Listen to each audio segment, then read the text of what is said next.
Hi guys, Kyle Spreedy's here. Welcome to another show. I've got Antonio next to me. Antonio, not Tony.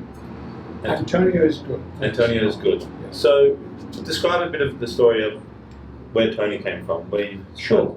I came out as a migrant child with my mother, a sister from Italy, in the 50s to Australia.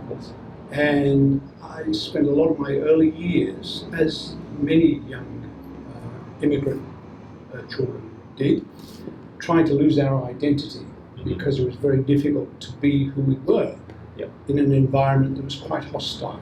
So we moved away, and I did particularly, trying to lose that identity because of what used to happen in the playground, at school, on the sports field, and as a consequence I tried to become Australian. I wanted to be like them. I wanted them to like me. I wanted to be accepted, and it was very difficult. So Antonio did not fit very well, so I changed it to Tony. Yes. And pretty much did that all through my early years, right through into adolescence, which was, on reflection now, quite a sad period. Yeah, because you lost your identity, or you gave away your identity. Yeah, because I wanted acceptance. Yeah, many of us wanted acceptance. Yes. But in saying and doing that, we actually probably grew from it. To us, it was very foreign. Yeah.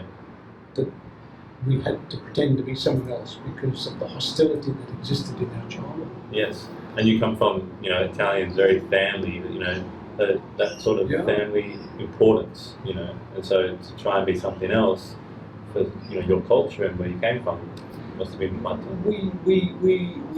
I suppose we almost bashed ourselves, re-experienced ourselves, reinvented ourselves because there was a lot of pain associated with that. Yes. Mental anguish, a lot of pain, physically at times, and then the battle of going home and trying to regain that within the family, the true identity. It's a double life. Yeah. Oh, absolutely. Yeah, we had a double life, Carl. We did. And eventually, it was so powerful an experience that when I think about it, I wanted girlfriends. I wanted Australian girlfriends. Yes, yeah. They didn't want me. Yeah. I was one of many, by the way. So this is not just a personal journey. This is one that many of us fought with. Yes. So, and they ridiculed us and made fun of us. So then going home and then re-establishing the connection because you're talking in Italian, you're experiencing the Italian ways and customs and the behaviours and so on. So it was a very difficult period, but yet it was a great learning experience for me to understand myself and where fear came in. Yeah, exactly. How important. Taught you a lot of lessons. Well, yeah, absolutely. Yeah. I think a lot of children, as you're growing up, go through that, and it's something yourself, but then you're realizing, me as myself is not going to be liked by these people. So then that part of yourself becomes compromised. It was not good to be yourself. It was not good to be Italian. You had to then assume another persona. Look, the modern version of that, but not necessarily played out in those racial undertones and so on, is bullying. Yes. It's a terrible experience that so many young people, and even older people. And it's all walks of life. It's all nationality. There's no ground. Everyone gets bullied. Everyone can feel that same. It's very identity sad. crisis. It's very sad for a modern society. I always say, after 2,000 years of history, what have we learned as human beings? Exactly. Yeah. We've learned a hell of a lot intellectually. Yes. But you know what? We have detached ourselves from the true essence of who we are. Yes. And that is our heart, our spiritual being, our connection with our why we're here, and our relationship primarily with each other as people, but also with nature.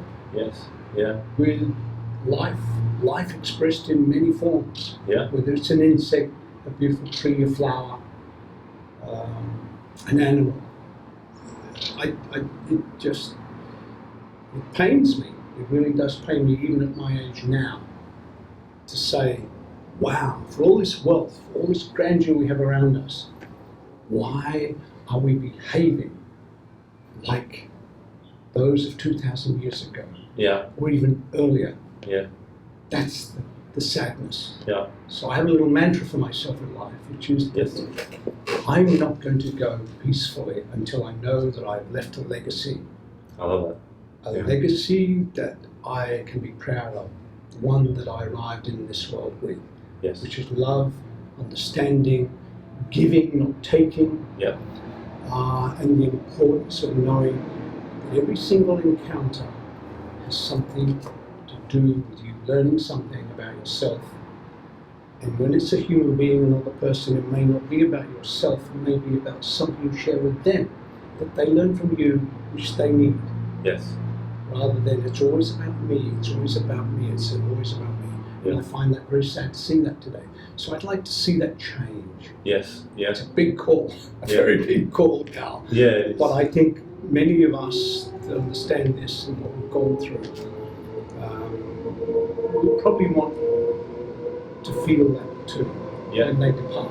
Yeah. Um, But I think there is a bit of a movement. I think there's a bit of a change. I think people are realizing, you know, the structures that are, or the goals or the ideologies that we have that will give us happiness aren't necessarily giving us happiness. So we're reflecting and we're going, wait a minute, what I was looking for isn't actually giving me what I wanted. So I need to look back at, wait, it's time with family, it's time with loved ones, it's, you know, working on myself, developing myself, growing, you know, these sorts of things. And I think I think there's a, you know, it's a balancing act, and I think it's, you know, it's on the pin where there's a lot of people that are looking at that, you know, wanting to find things that are value and fill them up, you know, with goodness, like time, like, you know, you have times with your grandson, you have times with your family, those sorts of things.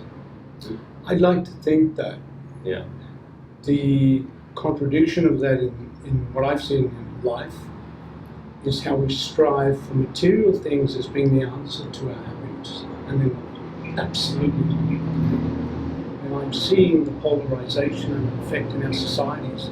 I mean, we're blessed with a beautiful country. This is paradise where we are. Yeah, it is. Absolute paradise. We are It's lucky. peaceful, it's calm, and it's something that we should celebrate and share together. Yeah. Sadly, I have to say that we're very isolated often in our thinking, in our dialogue, in our conversation. We want to keep people away from this. We don't understand them. And we have many of the crises in the world because of that. Where we're rejecting people of other nations, Yeah. where we should be actually giving them a hand of Yes. love and understanding and sharing. Yeah. Because let's face it, nothing that we've built, nothing that we've earned, nothing that we take materialistically, financially, etc., is taken with us. Yeah. We arrive with nothing, we leave with nothing. Yeah. We need to understand the importance then of what this thing is called life. Birth to that moment, and we don't know when that is, Yes. that we are called or we decide to exit, Yes. which is Yeah. called death. Yeah. And yet we strive so hard to acquire Yeah. at the expense of others. So what would be the most important lesson you've learned along the way that I think has helped you adopt, you know? That pain is normal. The negativities of life that are described as dreadful and awful and painful and so on are just part of the journey of understanding. If you don't have those, you then become this other being that actually will never find happiness. So the struggle is part of the journey of understanding and getting to happiness. Yes. The simplicity of life. Yeah. The simplicity of every day. The simplicity of this moment. You and I. Yes. Communing. Yeah. Connecting. And we connect not just intellectually with voice, we're connecting with heart. Right now, I can sense, I can see something in you that is profoundly special. Thank And you. No, I mean that. Yeah. And it's about my giving, whatever you will feel that that I can help you with. Please, I'll give in abundance. Yeah. I'll even give you all the money I have if I felt that will help you through a journey. And so, yeah, so I've learned a heck of a lot through my own many incidences of struggle in life. But the biggest one is the cruelty aspect of how human beings can be cruel to each other. Yeah. The cruelty of the most treasured, divine person in our lives, which is the woman. Yeah. Yes. Who God ordained to bring life into this world, not the man. But the man thinks, oh no, they're the dominant being. So the woman, you know, your wife, like that, very important people my to you. daughters, my Yeah. granddaughters, Yes. absolutely treasured. Let me say that I'm not perfect in my journey either, that I could have given so much more to those, you know, in my life, the women in my life. Yeah. When I reflect back, and I think I could have done that better. I could have been there more for my daughters. I could have been there more for my son. Yeah. But for my daughters in particular, my daughters are so important. Yes. Absolutely crucial in this whole process of continuing life in the way it was preordained by this mystical God that we describe in religious terms, which I think in itself creates another paradigm of conflict, misunderstanding, Yeah. crisis.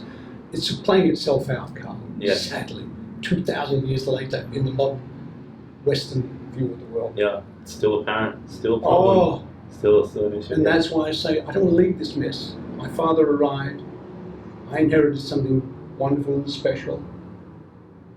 When he left me with the best relationship. In the art of giving, I've decided we'll get a little drink for you so you can quench your thirst in this hot Australian sun. So we've got Wonderful. you something. Banana goodness. Thank you.